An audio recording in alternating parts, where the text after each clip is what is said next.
Yo me llamo Topiltzin, aunque todas las personas me dicen Topi, de cariño, y me dedico ya desde hace algunos años a la ejecución y composición de música, incorporando elementos de las diferentes tradiciones musicales de México. Yo soy Isaac Bórcegui, me he dedicado desde el nacimiento a la exploración y disfrute de la música con instrumentos tradicionales mexicanos. La manera que conocí la música fue de forma muy directa, porque fue a través de la enseñanza de mi padre y mi madre, y específicamente mi padre en los años 70, a mediados más o menos de los años 70, fue de las primeras personas, pioneros, en incorporar el uso de instrumentos autóctonos, algunos, y otros prehispánicos como tal, en lo que era la antigua escuela de música, que ya ahora no existe el edificio.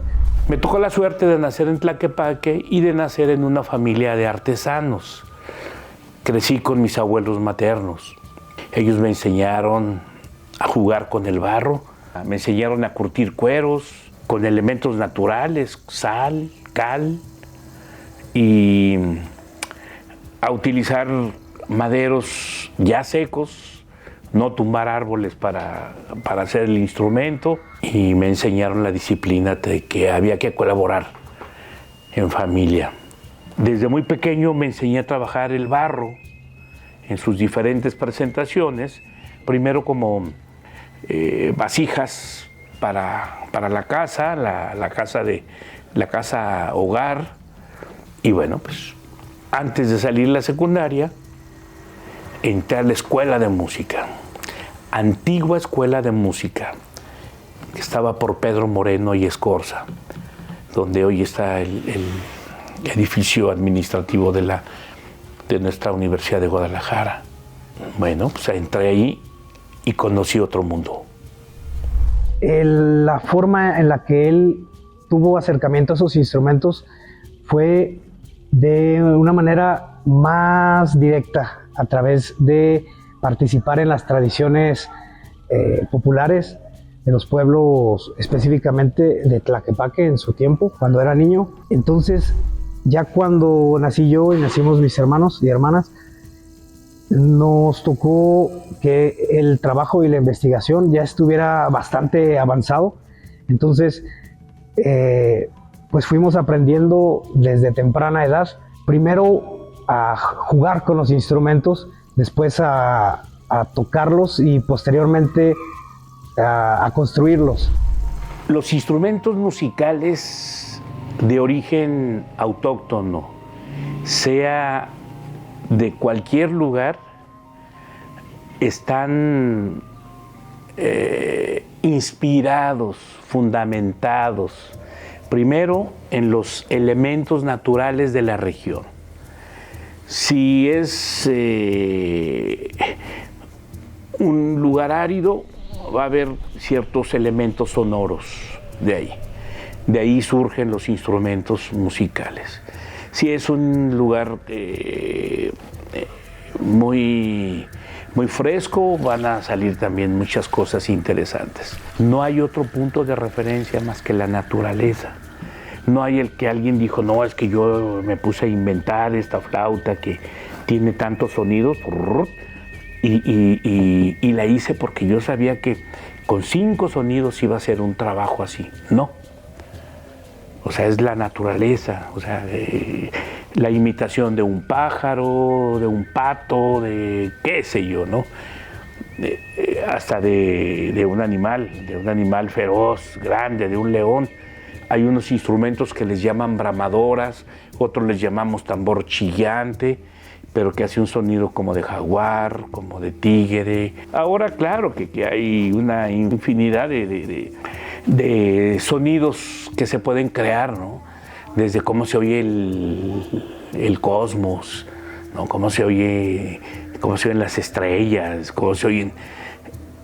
Pero sigo teniendo mis dudas yo, pues que es hipotético eso, ¿no? Es es un instrumento generado aquí por los sujetos y que quiere emular o buscar.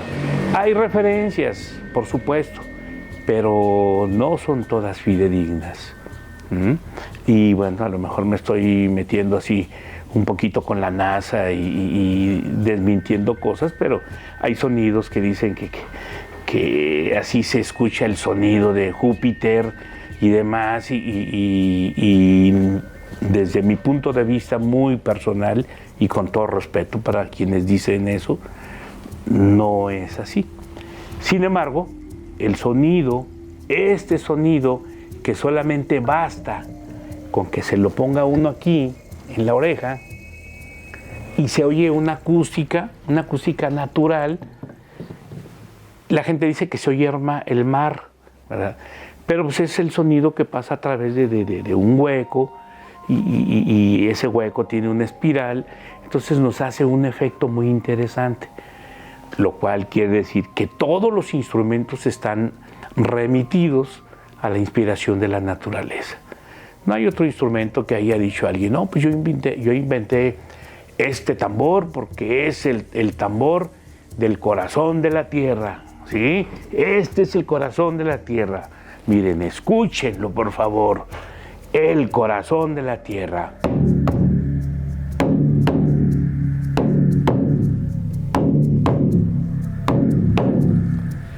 Si lo vemos desde un punto de vista en pequeña escala, tal vez sí puede ser, pero si lo vemos, pues va a ser un corazón, así chiquito en comparación con el corazón de la tierra, ¿no? Pero en síntesis, todos los instrumentos inspirados en la naturaleza. La mayoría de instrumentos que utilizo los hemos construido, ya sea mi papá, hay instrumentos, por ejemplo, que tienen precisamente desde los 80s y pues son como la mayoría de instrumentos musicales que si llevan un cuidado pueden tener una vida útil bastante prolongada. Principalmente son tambores, ya ahora utilizando técnicas distintas, utilizando otros materiales, por ejemplo, hilo o cable de nylon que facilita su afinación. O sea, ya son versiones contemporáneas o reinterpretaciones de los instrumentos prehispánicos, sobre todo. Sí se llegan a usar algunos que sus características de construcción sí nos remiten a las conservadas por las piezas originales, más por practicidad. Se han incorporado nuevas técnicas, por ejemplo, referente al uso de los caparazones de tortuga, se optó por la solución de hacer un instrumento que se le pareciera en timbre, que está hecho de bambú. Entonces es más amigable con el medio ambiente en general ese material. En cuanto a aerófonos, pues se usan instrumentos de carrizo, instrumentos de barro, las caracolas marinas. Durante muchos años se utilizaron este tipo de animalitos que los sacaban para extraer el caparazón de tortuga. Pero buscando sonidos encontramos que había uno muy similar con un material, que se llama bambú. Un bambú grueso, resistente, que nos permite en un momento dado casi el sonido de este instrumento. Hay uno por ahí, es un poco más grave. Más grave, pero es la idea.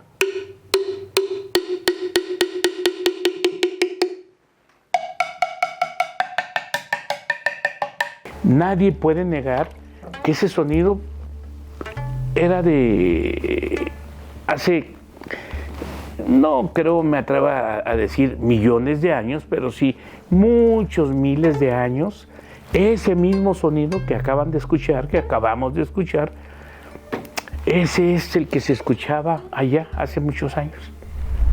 La referencia que podríamos aprovechar para empezar a entender cómo se utilizaban los instrumentos en el tiempo prehispánico nos la ofrece específicamente Fray Bernardino de Sahagún, y detalla cómo en los meses, que eran de 20 días creo, si mal no recuerdo, en cada mes se hacía una celebración y un uso específico de los instrumentos. De lo que alcanzo a recordar al momento es, por ejemplo, para las celebraciones religiosas se usaban desde tambores como el huehuel, que es un tambor hecho de tronco ahuecado, vertical, que tiene una apertura por la parte inferior.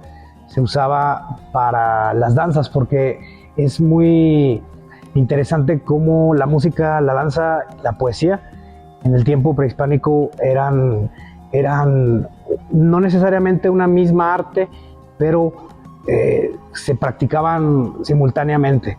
Y nos habla también, por ejemplo, del uso de ciertos silbatos para llamar a la guerra, o ya cuando se practicaba la guerra como tal. Había uno que se ha conservado y que es interesante, que se ha difundido por los diferentes agrupaciones y proyectos que desarrollan la música con instrumentos prehispánicos, que se le suele llamar coloquialmente silbato de la muerte, porque la mayoría de las referencias que se han encontrado tienen esa representación, esa iconografía. Y ese instrumento, al ser ejecutado, produce un sonido muy similar al de un grito humano.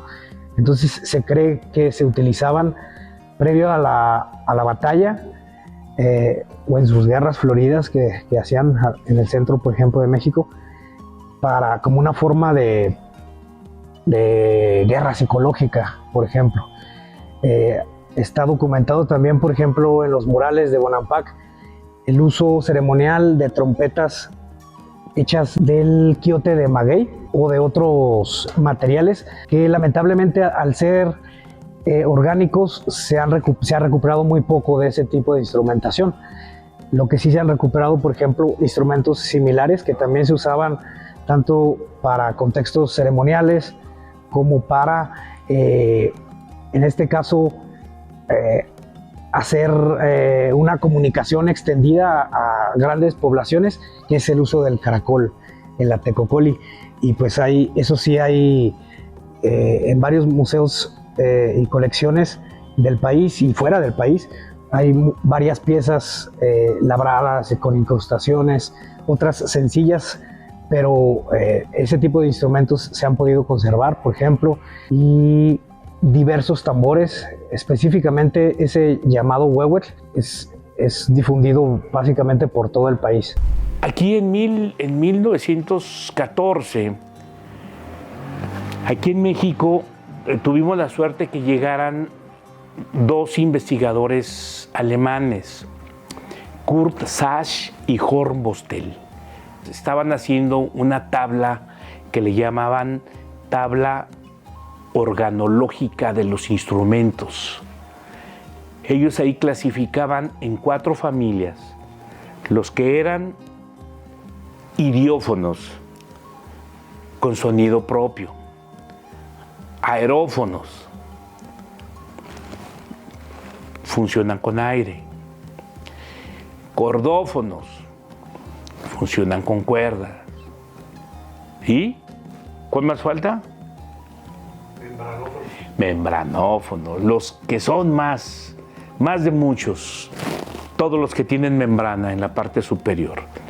Y según la investigación de Vicente T. Mendoza, Daniel Castañeda, dicen en un libro de edición de 1934, cuando el gran compositor mexicano Carlos Chávez, compositor de orquesta, por supuesto, fue director de Bellas Artes, somos el país que tenemos más instrumentos de membranófonos, o sea, más tambores.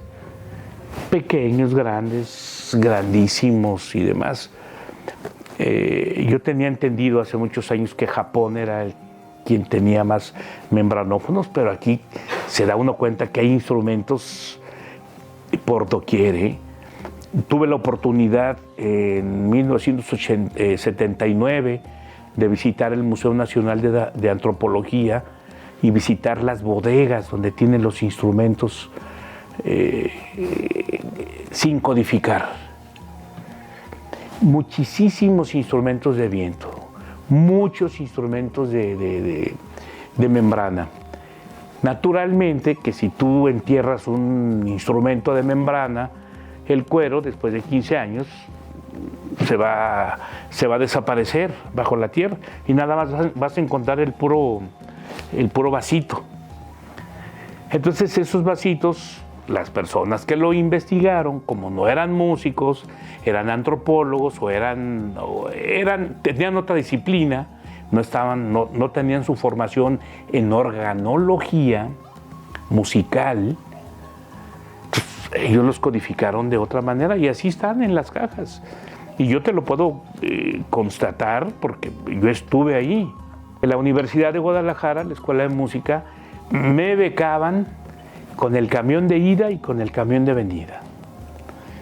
Y hazte bolas allá, ¿no? Pero lo interesante cuando tienes ganas de investigar, cuando tienes ganas de caminar, lo haces, a pesar de muchas cosas. En diferentes regiones del país, así ha habido personas que tuvieron, sobre todo después ya después del movimiento nacionalista, hubo inquietud de conservar, de hacer nuevos proyectos, pero también es importante esa referencia, tenerla en cuenta del tiempo aquí en México cuando esa idea del nacionalismo estaba en la agenda política, ¿no? Incluso en la educación tuvo mucho que ver, José Vasconcelos, por ejemplo. Hubo muchas transformaciones y entre ellas una interesante es que se empezaron a utilizar algunos de los instrumentos para hacer sonidos distintos en el ensamble de orquesta sinfónica. Y también pues ha sido una manera de tener tal vez unas primeras referencias de cómo usar los instrumentos a través de esas obras nacionalistas. Los instrumentos musicales antiguos mexicanos nos hablan a su manera. Si nosotros pensamos que un tambor grave es para estar brincando solamente, bueno, pues nos sirve, nos da una vitalidad física. Pero sin embargo, si escuchamos un grupo de instrumentos bien estructurados, en donde cada instrumento diga su voz, diga su mensaje, diga su participación, eso nos envuelve justamente en una atmósfera, hagan de cuenta, es como una galaxia de sonidos. ¿Y por qué una galaxia de sonidos? Porque lo estamos viéndolo del micro,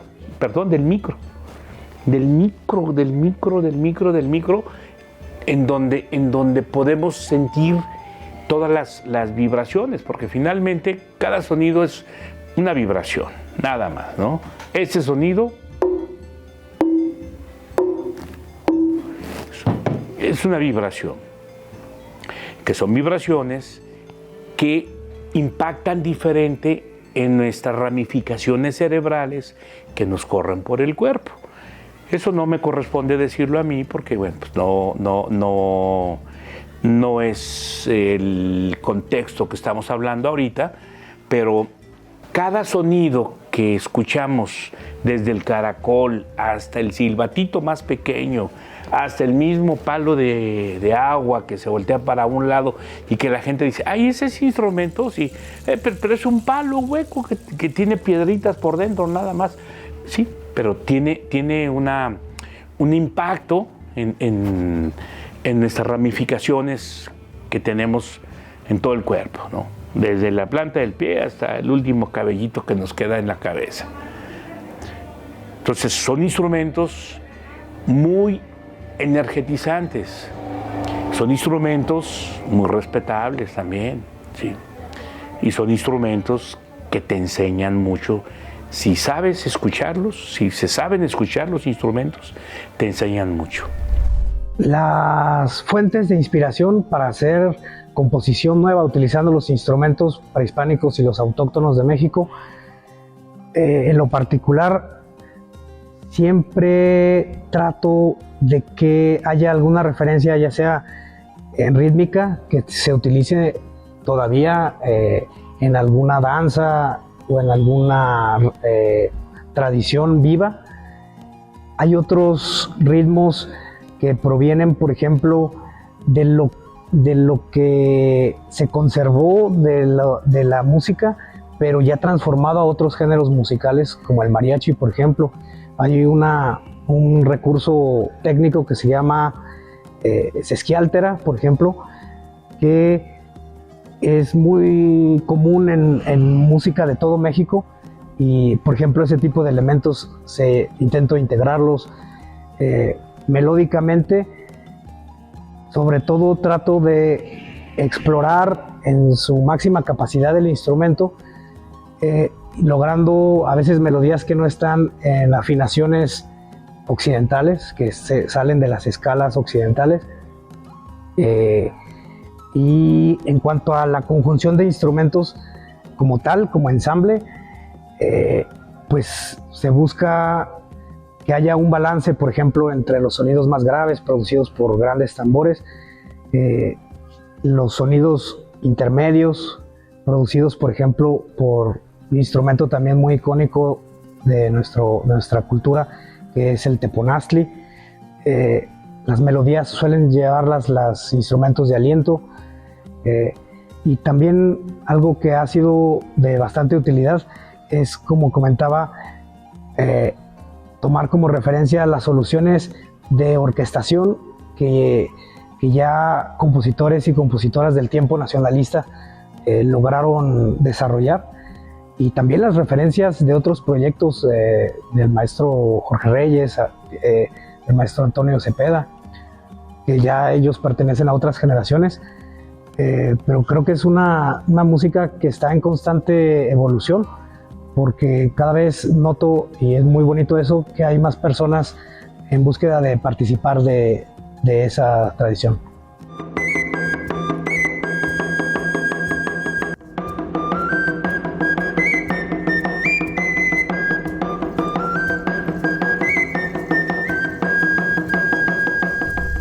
El sonido va a quedar para siempre. Nosotros somos un sonido porque somos vibración. Finalmente nos fundimos con cada sonido que hacemos. ¿Qué es lo que me encantaría que los jóvenes, no solamente mis hijos, pudieran lograr entender y desarrollar lo que nos ofrecen los instrumentos? Para nosotros esto es la gran herencia que nos dejó nuestros abuelos, nuestros tátaras, no sé hasta dónde pueda llegar esa palabra o ese calificativo de nuestros abuelos. Los que hicieron estos instrumentos, los que los lograron, los que los conservaron, porque los conservaron a consta de su vida. No es de que tú tenías un caracol ahí en tu casa y no llegaba la Inquisición y a ver, este es el que toca en las noches y provoca a todas las brujas para que salgan en su escoba y demás. Pues como recomendación a las nuevas generaciones sería que exploraran, que investigaran. Ahora también con internet hay a disposición muchísima información, no solo información sobre los instrumentos, sino contactos, redes de personas que tienen instrumentos, que son constructores de instrumentos, por ejemplo. Como tal, los instrumentos y la música es tan variada y tan rica que se puede expresar una gran variedad de emociones, pero lo que me parecería importante de hacer uso de los instrumentos propios de nuestra región es aportar a la cohesión de nuestra identidad. Entonces yo creo muy valioso que existan estas formas de expresión a través del arte que nos remitan a buscar y generar una nueva identidad como mexicanas y mexicanos.